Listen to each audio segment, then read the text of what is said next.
Hey guys, and welcome to tonight's episode. So I wanted to talk about the idea of a person does more harm or good than the person themselves. They have more of an impact on us as individuals. So when you think of somebody you love, hate, or have an in-between relationship, what is it about them that you love? What is it about them that you hate? What is it about them that you're just all right with? You know? So a few examples. Your loved one, your girlfriend, wife, fiance, whatever it may be. Why do you love them? Because they make you smile, laugh, cry. They know the you inside and out that you believe you are. These things are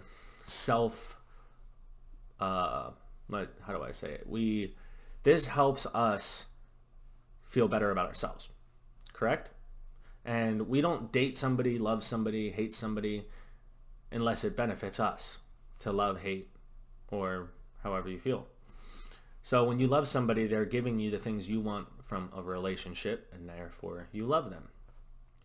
Now, the idea of a person being stronger than the person themselves comes in when you realize that, let's just say your fiance's at work. Now, you think of them while they're gone. How does that make you feel? You start this thought process in your head of, oh man, I can't wait for them to get home. I love them so much. They make me laugh, cry. I could really use a hug right now. Whatever it may be. But in that moment, they're not around. And you still have that feeling of love. So what does that tell you? It's the idea of the person. The way you think of that person in that moment that is making you feel the way you feel. So let's go to somebody you hate or you just dislike. Let's just say it's an ex. Let's just say it's one of your friends that did something to hurt you.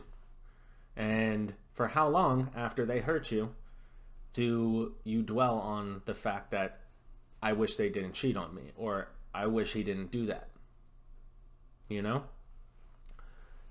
You dwell on that stuff for months maybe. And what's really causing the dwelling? Because obviously if you were around the person, you'd think about it. But why when they're not around do we think about it so much? It's because we feel hurt. And I understand in the moment of anything happening, whether it's good or bad, it's hard not to react, let's say. But if someone hurts you, do you have to live for the rest of your life? Let's just say they cheat on you in a relationship. Do you have to look into every other relationship there forward and say, this person hurt me then, and that's how I felt, and I don't want to feel that way ever again? No, obviously you don't want to feel that way ever again, but people aren't the same. No one's the same, and we got to give everybody chances. So by recognizing that your idea of a person, especially when you haven't seen them in months, is what's causing you to feel anxious, depressed, upset, whatever it may be, is more powerful than the person themselves. The person themselves may have hurt you one time, but you're hurting yourself multiple times, over and over again, by thinking about it in a negative or positive way. So, and the reason I just said negative or positive is because, and I believe I said in another video, there is no such thing as negative and positive. We label what we think is positive and negative by our actions and by what we learn through society throughout our lifetime. So it's just something to think about, guys.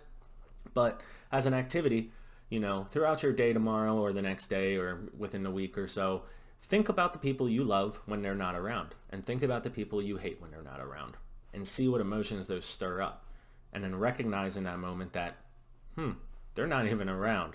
And my feelings and my thoughts are able to bring up the same feelings that were there before. It gets you through moments much easier and faster.